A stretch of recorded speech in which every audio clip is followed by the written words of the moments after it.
Hey everybody, today we are going to speed date your Enneagram type and your money monsters. I'm going to give you about a 10-12 minute overview of the Enneagram, how it works, what your money monsters are to kind of get you excited about my new book, Taming Your Money Monster, 9 Paths to Money Mastery with the Enneagram. It's coming out July 8th and you can pre-order your copies now.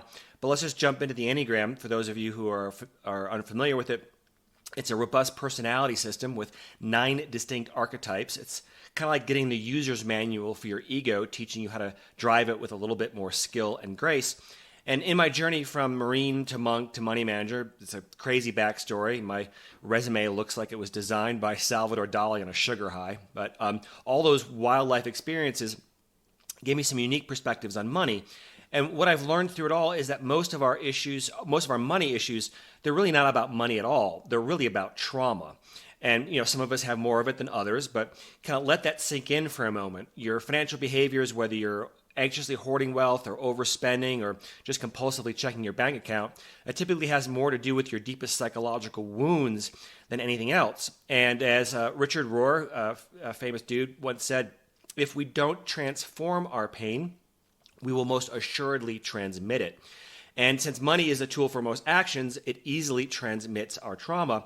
And the Enneagram helps explain the kind of the unique ways that we end up doing that unconsciously. Because, your Enneagram type, again, I like to think of your Enneagram type as a car, because it's like your car, you drive a unique year, make, and model that's distinct from every other car on the road. But there's patterns for cars, just like there's patterns for egos. And your Enneagram type, which is your ego vehicle, it was chosen by you in childhood, before you were really conscious, as the perfect coping strategy to the biggest threats you faced in your childhood environment. And, it was your psyche's brilliant strategy to adapt and survive. But what was, served you well in childhood, it might be driving your adult life into ditches. And so, and again, the Enneagram just explains one portion of your personality. You've got a nature component, which is your DNA, and a nurture component, which is your Enneagram type. And the Enneagram helps explain a portion of the nurture portion, let's put it that way. It's not going to tell you everything, but what it really does give you is your deepest unconscious fear that, again, shapes how you drive through much of life. Now, here's the fascinating part. At birth, you had a physical umbilical cord that got cut, but you immediately developed a psychological umbilical cord to your caregivers that allowed them to do most of the driving of your ego in your early years. And that psychological umbilical cord also had to be cut, but by negative emotions, because positive emotions would just reinforce your connection to your caregivers.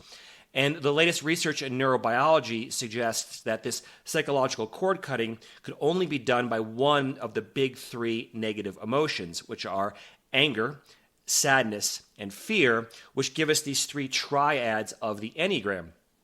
And there's only 3 ways to process that pain.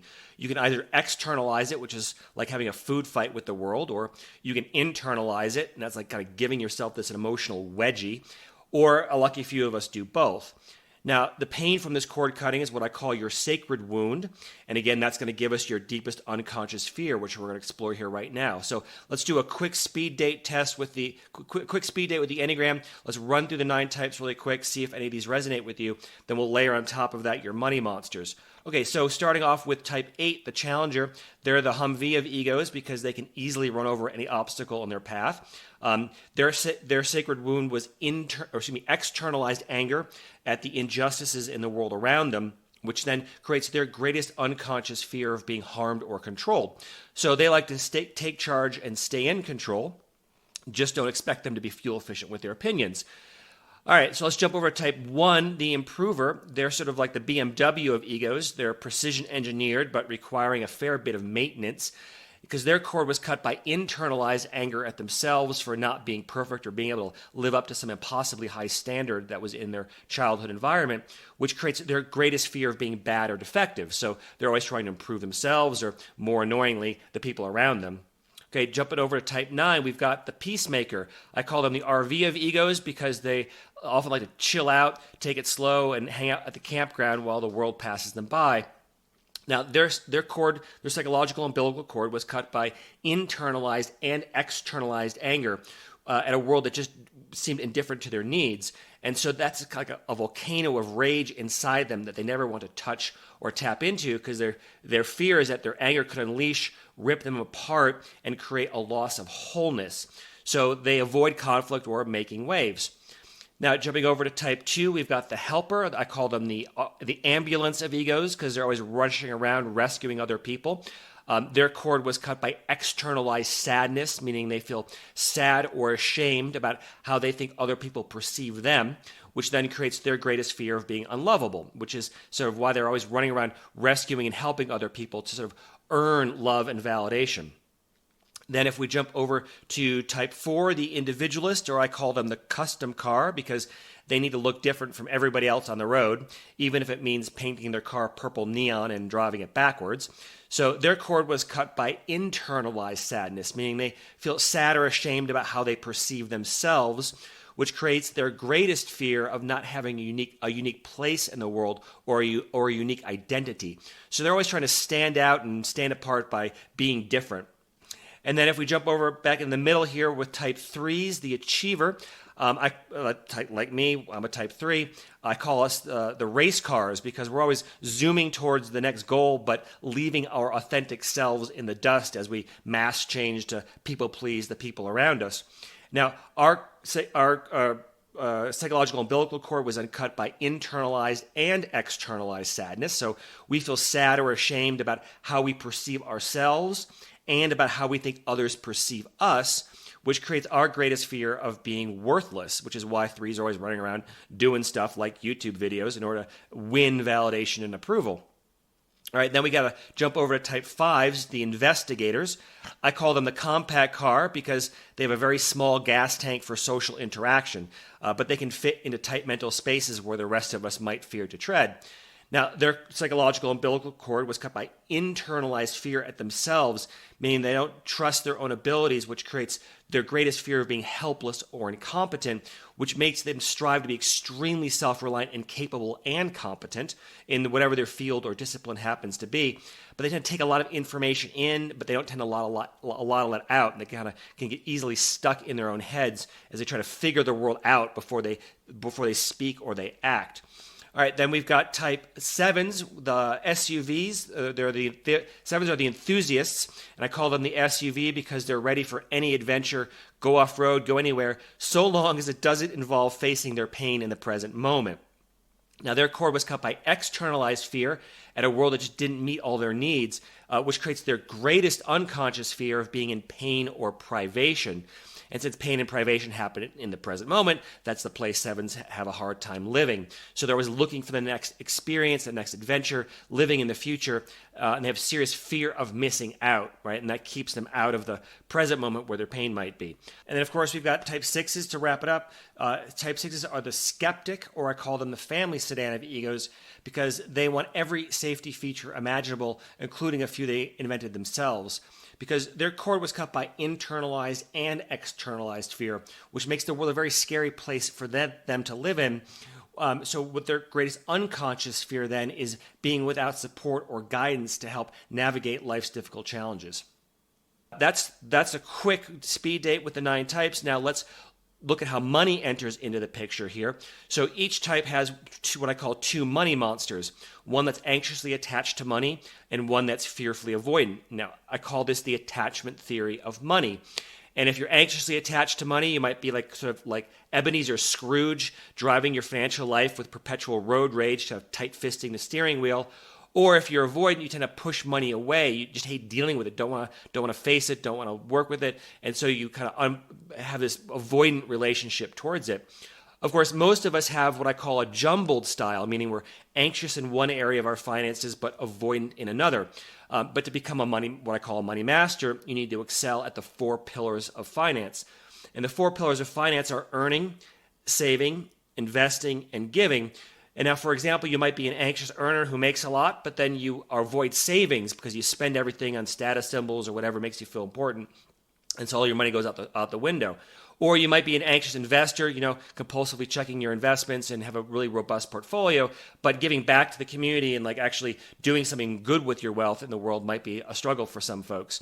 Okay, so let's quickly look at these money monsters for the 9 types. We'll go around the circle. For type 8, we have the detonator, who's the avoidant detonator, who blows up prudent financial boundaries and limitations that might control them or limit their spending. Or we have the money anxious dominator, who uses their wealth to manipulate and control others. Then we have, for type 9, we have the money avoidant dud, who is the financial couch potato, who never gets off the couch and gets their act together and does anything. Kind of like their financial life is like the treadmill in the corner they never touch. Or we have the anxious spud, who, did I get that wrong? We've got the spud and the dud. And so the anxious dud runs around in a flurry of activity as a 9, but they never want to face their real challenges or their real conflicts, so nothing gets accomplished for them either. Okay, for type 1, the improver, we now have the money avoidant would be the prude, and the prude puts their wallet in a chastity belt and treats money like it's the devil's pocket lint. In order to feel morally pure, they sort of demonize money and push it away in that respect. So they tend to look down their nose at the world of finance or people who are involved in it. Or they can be the anxious pious, who meticulously tracks every penny and then will blow a gasket if there's any dent in their perfectly crafted financial plan. For type 2s, we have the avoidant bleeder, who bleeds out their time and treasure helping other people, always rescuing others, but never really taking care of their own financial life. Or we have the bonder, who grabs wealth but then uses it to create financial codependency in others because they want to feed on the constant flow of gratitude that their generosity produces. Then for type 5, we have the money avoidant barrier, who sticks their head in the financial sand and doesn't want to look at all the shame and anxiety that their finances are producing, so they just don't ever deal with it. Or we have the anxious blinger, who grabs money and then sort of throws it at status symbols or anything to make them feel important. And their financial life tends to look like a Hollywood set. It's beautiful on the outside, but paint and plywood on the inside. Then for type 4s, we've got the avoidant flop. So the flop is the one who thinks that budgeting and bookkeeping are too pedestrian for their creative mind, so they just don't get around to dealing with it, and their financial life is a complete flop. Or we have the anxious flinger, who wants money but then flings it at any form of creativity or self-expression that's going to make them stand out and feel unique or special. For type 5, we have the money avoidant moot, who thinks that money is irrelevant and just doesn't want to deal with it. And so they tend to live a very minimalistic lifestyle, often inside their own heads. And then we've got the anxious 5 is the miser, who's like Ebenezer Scrooge himself. And they want to hoard all the wealth. And they're sort of that, they're just constant hoarding and never seem to let a lot out. Then we have for type 6, we have the paralyzed, with the avoidant 6. They're sort of caught like a deer in the headlights with this committee of voices in their head. They can never seem to sort out and make a decision. Or if they're anxious about money, they can swing between being the puppet to conventionality. I mean, they sort of dance to society's tune, always playing it safe. Or they can lash out like a pugilist or a boxer, if anything threatens their security. Now, 6s are great friends to have when the apocalypse comes, right? Because they'll have room for you in the bunker.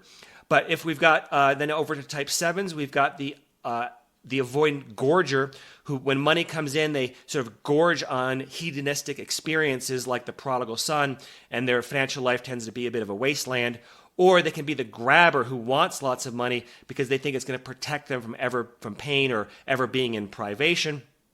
And here's the really crazy, beautiful truth about all of this stuff, right? So these are the unhealthy ways that money can show up for us in our financial life according to our Enneagram type.